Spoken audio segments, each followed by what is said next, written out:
हम लोगों ने जब हम सब लोग जो भी जानकार बैठते थे तो हम लोगों का एक उद्देश्य था कि हम लोग सच में उन लोगों के लिए कुछ करें जो बार बार बात होती है ना, वो अंतिम पंक्ति का व्यक्ति, वो पता ही नहीं है किसी को कि वो अंतिम पंक्ति का व्यक्ति एक्चुअली है कौन। समस्या क्या है, हम अंतिम व्यक्ति सब बोल रहे हैं, बोलने तक तो हम सब जानकार हैं वो अंतिम व्यक्ति कौन है, लेकिन हमको ये पता नहीं है कि वो अंतिम व्यक्ति एक्चुअली है कौन। जब हम उस अंतिम व्यक्ति की बात करते हैं तो वो अंतिम व्यक्ति हमको ऐसे नहीं मिलता। उस अंतिम व्यक्ति के लिए हमको उसके बीच में जाना पड़ता है, उसका जैसा समाज व्यक्ति बनना।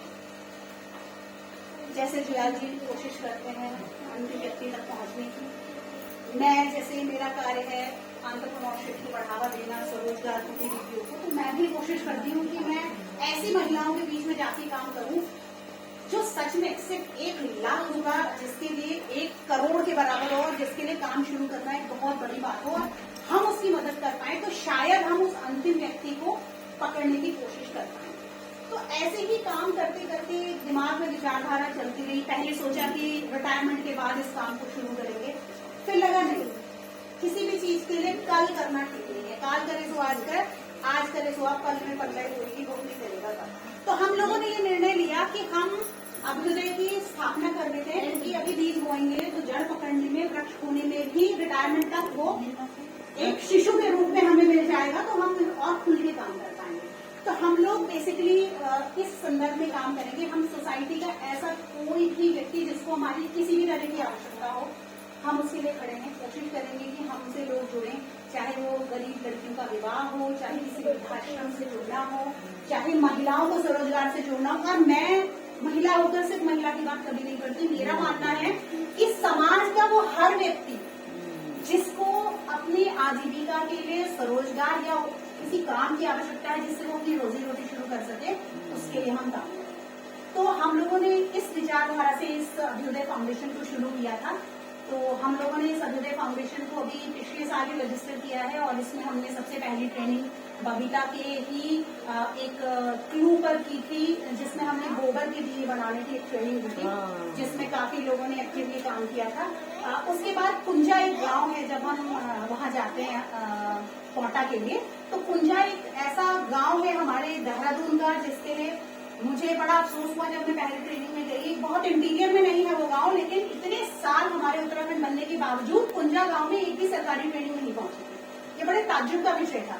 तो जब निस्बत की वहाँ एक सिलाई की ट्रेनिंग हो रही थी, तो मैं एक सेशन के लिए गई थी, तो वो महिलाएं सब जानकार थी। उन्होंने कहा मैम आप एक ट्रेनिंग हमें कराइए। तो होली से पहले का समय था, तो हमने वहाँ पर हर्बल कलर्स की ट्रेनिंग की थी। तो सुदीप जी ने और सब लोगों ने, आप लोगों ने कलर्स खरीदे थे और इस्तेमाल भी किए थे। तो हमने कोशिश की कि हम महिलाओं को ऐसा काम दें जो सस्ता हो, टाइमली हो, टाइम टेकिंग कम हो और घर के काम के साथ वो उसको कर सके। क्योंकि ना मैंने देखा है जब महिलाओं के साथ आप जुड़ते हैं ना ग्रामीण क्षेत्र में, उनका जो परिवेश और समस्याएं हैं वो बड़ी डिफरेंट है, तो उनको उसी हिसाब से मोल्ड ऑफ करना पड़ता है।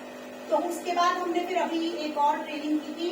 उसके बाद अभी हम लोगों ने वृक्षारोपण किया था, जिसमें हम लोगों ने देवदार, उतीस और बांज के पेड़ चक्राता में बोए। हमसे ये कहा था कि आप फल के पेड़ क्यों नहीं बोल रहे हैं। तो हमारा कंसेप्ट सिर्फ वृक्षारोपण नहीं था, हम चाहते थे कि हम ऐसे वृक्षों को वहां पर बोएं जिसको किसी जानकार की जमीन में बोया जाए, पहली बार, क्योंकि वृक्ष को बाद में देखरेख कौन करेगा, जानवर खा जाएंगे, भाई जिसकी जमीन में वो उसकी देखरेख करेगा। सेकेंडली जो देवदार, उतीस और बांज का जो पेड़ होता है वो अपने आसपास जड़ों में जो है वो स्रोते का पानी ऑटोमेटिकली पैदा कर देता है। तो जो हमारा ये जो पर्यावरण का जो समस्या आ रही है, जो पर्यावरण का हनन हो रहा है, तो ये एक प्रयास हो सकता है उसमें। तो हम सबको यही संदेश देने की कोशिश करते हैं कि आप लगाइए फलों के पेड़, बहुत अच्छी बात है, लेकिन हम कोशिश करें बरगद, बांज, पीपल, इस तरीके के पेड़ पौधों पर ज्यादा जाएं जो हमारे आने वाली जनरेशन के लिए हम उनको कुछ दे दें। तो इस तरीके से अभ्युदय प्रयास कर रहा है और आशा है कि अभ्युदय आगे अच्छा करता रहेगा। तो ये जो हमने आज एक छोटी सी गोष्ठी का आयोजन किया जिसमें हम बड़े सीमित लोग इकट्ठा हुए हैं, तो बबीता का बड़ा मन था कि इस तरीके का कोई कार्यक्रम किया जाए। तो बबीता की धक्के और ईजा के हौसले ने कहा अल्फा पांडे शुरू हो जाओ, और हमने कहा हम घर में करेंगे। तो जरूरी नहीं है कि हम घर में मिले तो कोई और बात करें, हम कोई अच्छी बातचीत से भी अपना एक कप चाय साथ में पी सकते हैं, अच्छे संबंधों को और ज्यादा प्रगाढ़ कर सकते हैं। तो मुझे लगा कि घर से बेहतर कुछ भी नहीं हो सकता, इसलिए हम लोगों ने इस पे रखा। तो अभी हमारे बीच में डिम्पल आई है, मैं थोड़ा सा इसका इंट्रोडक्शन दूंगी। ये इससे मुलाकात मेरी एज अ एंथ्रोपोलॉजिस्ट, बड़ा अच्छा काम करती है, सोशल वर्क की है। और आज जो तुलसी के पौधे हैं ये अपनी नर्सरी से खुद लेके आई है, ये इसकी तरफ से सबको तुलसी के पौधे दिए जाएंगे। तो बहुत अच्छा इसका सोशल वर्क का काम भी है। और उनका जो है उनका परिचय सुन नहीं पाएगा। ये डिम्पल है, बाकी डिटेल ये आपको खुद बताएगा, मैं सिर्फ नाम से परिचय कराऊंगी, स्वयं का परिचय आप स्वयं ही देंगे तो बड़ा मजा आएगा। तो अभी आपको बताने का प्रयास करूंगी। तुलसीदास जी को राम बहुत प्यारे थे, राम की उनको कथा बहुत प्यारी थी, राम का रूप बहुत प्यारा था और राम के स्वरूप की ही वो सदैव चर्चा करते थे। तो तुलसीदास जी की एक वो भी है कहानी, आप सबने सुनी होगी कि उनको हनुमान से एक प्रेत ने मिलाया और फिर हनुमान ने वो राम से मिलाया और इस तरीके से उन्होंने जो है राम के साक्षात दर्शन किए और उसके बाद उन्होंने जो अपनी रचनाएं की। लेकिन तुलसीदास जी शुरुआत से ऐसे नहीं थे। शुरू में कहते हैं कि तुलसीदास जी जो है अपनी पत्नी, अपनी भार्या, अपनी श्रीमती के मोह में बहुत ज्यादा थे और उनके प्रति वो बहुत ज्यादा आसक्त थे। और एक बार जब उनकी श्रीमती की, उनकी पत्नी जो है वो मायके चले जाती हैं तो वो उनके बिना नहीं रह पाते और वो आधी रात में अंधेरे रस्तों में कहीं कहीं होते हुए उनके मायके पहुंचते हैं और खिड़की में से रस्सी लटक रही होती है और वो उसकी खिड़की में चढ़ जाते हैं। और जब वो बाद में देखते हैं तो वो रस्सी नहीं होती, वो एक सांप होता है। मतलब वो मोहांधे हो जाते हैं, मोह में इतने अंधे हो जाते हैं कि वो सर्प को भी रस्सी समझकर अपनी पत्नी के पास पहुंच जाते। तो उनकी पत्नी उनसे एक छोटी सी बात, एक ताना मारती है, कहती इतना मोह तुमने राम से किया होता तो तुम तर जाते।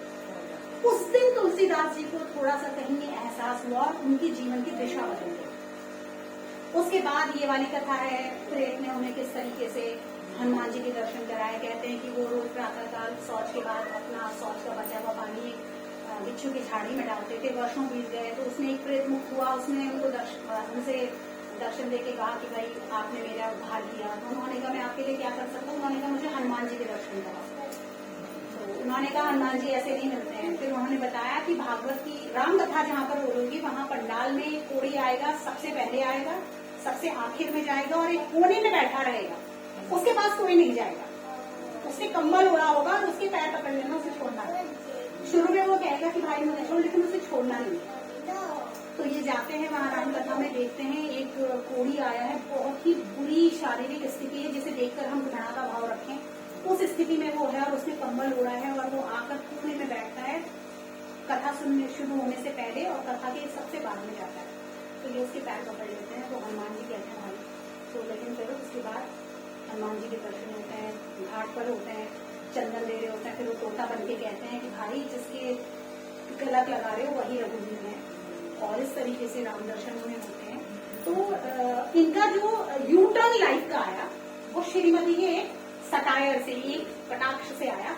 तो मेरा ये मानना है कि हमारी जिंदगी में, हर एक की जिंदगी में कोई ना कोई यू टर्न ऐसा आता है जिससे जीवन बदल जाता है, जिसकी हमने अपेक्षा भी नहीं की थी। हम उस तरीके की जीवन शैली में आ जाते हैं। हर एक की जिंदगी में ऐसा यू टर्न आता है। तुलसीदास जी भक्ति काल के राम काव्यधारी के कवि हैं और रामचरित का, रामायण का जो छोटा संस्करण है, इन्होंने इसको बड़ी ही लोक भाषा की शैली में लिखा है। रामायण की एक और बड़ी खासियत है जो मेरे फादर ने हमको सिखाई थी। मेरे पिताजी को बहुत मतलब उनको बहुत ज्यादा ज्ञान भी है और वो बहुत ज्यादा क्योर रहते हैं किसी भी चीज को जानने के लिए। तो हमारे वहाँ अखंड रामायण बहुत कंटिन्यूसली हुआ करती थी। तो रामायण जब होती थी तो रामायण पढ़ते टाइम एक बड़ी ट्रिक उन्होंने हमको सिखाई, क्योंकि रामायण शुद्ध पढ़ लेना हर एक की बस की बात नहीं है। ये बड़ा बहुत सरल है किंतु बड़ा क्लिष्ट है। जिसने वो ट्रिक जान ली तो सरल है, अन्यथा आप रिदम और लय को नहीं पकड़ पाएंगे। तो मेरे पिताजी कहा करते थे कि रामचरितमानस जब आप शुरू करते हैं तो कुछ नहीं करना, जहाँ पर परिधि लिखा है वहाँ परिधि पढ़ना है, जहाँ पर परिधि लिखा है वहाँ पर परिधि पढ़ना है। तो वहाँ पर हमें मात्राओं का बिल्कुल ध्यान नहीं रखना हिंदी भाषा के आधार पर कि ये परिधि तो ऐसे नहीं होता। अगर हम हिंदी की बात करें तो हम लिखेंगे परिधि यानी कि सीमा, बड़ी की मात्रा है। लेकिन वहाँ पर जहाँ पर उन्होंने उस दोहे में उस शब्द का इस्तेमाल किया है वहाँ लयबद्धता को बनाने के लिए हो सकता है वो छोटी की मात्रा का इस्तेमाल करेंगे, तो हमें उसे छोटी मात्रा ही पढ़ना। तो वहां पर हमारे हिंदी के ज्ञान को अलग रखते हुए हमें एज इट इज, जैसा भी रामायण में मात्रा बिंदु लिखे हैं वैसे ही पढ़ें, तो आप देखेंगे बड़े सहज सरल रूप में एक गेयता के साथ आप रामायण को इतने अच्छे से पढ़ते चले जाएंगे कि आपको कोई प्रयास ही नहीं करना पड़ेगा। लेकिन अगर आप मात्राओं के फेर में उलझे तो आप रामायण नहीं पढ़ सकते। और रामायण की एक खासियत और है, मुझे रामायण को सुनने के बाद अंदर से ना एक बेचैनी हो जाती है, मेरा मन करता है मैं वहीं चली जाऊं, मैं वहीं बैठ जाऊं, मतलब कुछ है, भगवान जाने जो भी है वो शायद अच्छा लगता है या जो भी। तो उसमें जब आप पढ़ते हैं ना, उसकी लयबद्धता ऐसी है कि अगर आप थोड़ा सा भी शब्दों के साथ तारतम्य बिठा सकते हैं तो आपको अर्थ देखने की आवश्यकता नहीं है। इधर आप पढ़ रहे हैं, धुन दिमाग में जा रही है और बिंब विधान चल आपको सब समझ में आ रहा है। जब ते राम घर आए, आपको पता चल रहा है कि वहाँ सीता जी इस तरीके से लजाई, राम ने देखा, मतलब एक तरीके से ना आपके चित्र सामने से गुजरता जा रहा है। तो रामायण की ये बहुत बड़ी खूबी है। तो मुझे ऐसा लगता है ना, जैसे भी डिम्पल ने कहा कि हम अपने बच्चों को नहीं सिखा रहे हैं, मुझे लगता है हमने अपने बच्चों को ये वाला स्वाद लेना सिखाना होगा। ये एक स्वाद है, काव्य में ना टेस्ट होता है, पता जो हिंदी के होते हैं ना विषय वाले वो जानते हैं, स्वाद होता है, साहित्य में बड़ा टेस्ट होता है, तो हमको वो टेस्ट लेना सिखाना पड़ेगा, वो हमारे वहाँ कमी हो रही है। तो हम लोग अगर जैसे अभी इसने कहा ना कि बच्चों को, जब ये बोल रही थी तो एक मेरे दिमाग में अचानक से क्लिक किया, मैंने कहा हम नौटियाल जी से भी एक निवेदन कर सकते हैं कि किसी दिन अपने स्कूल में एक तुलसीदास जी का कार्यक्रम कर रहे हैं और एक छोटी सी स्कूल का इंट्रो वाला काम कर सकते हैं। तो मतलब इसने वो बात कही तो एक आइडिया मेरे दिमाग में आया। उसे ना भूख लगती है ना उसे प्यास, क्योंकि ना वो जब अंतरंगता, भाई आप देखो जो दो प्रेमी युगल होते हैं, जो लवबर्ड्स होते हैं, उनको दुनिया में कुछ नहीं दिखाई देता ना उन्हें भूख ना उन्हें, ये स्थिति होती है इस वाले पार्ट में भी जब आप उस तरीके से पूछते हैं। तो हम, मुझे लगता है हमें अपनी नई जनरेशन को इस तरीके से अपने साथ जोड़ना चाहिए। और रामचरितमानस हम सब ने पढ़ा सुना है, और इसका जो सुंदरकांड है उसका अमूमन सभी लोग हम लोग पाठ करते हैं और कहते हैं कि सुंदरकांड का पाठ जो अरिष्ट का निवारण करता है। हनुमान लता सबको पता है, अजय अमर है।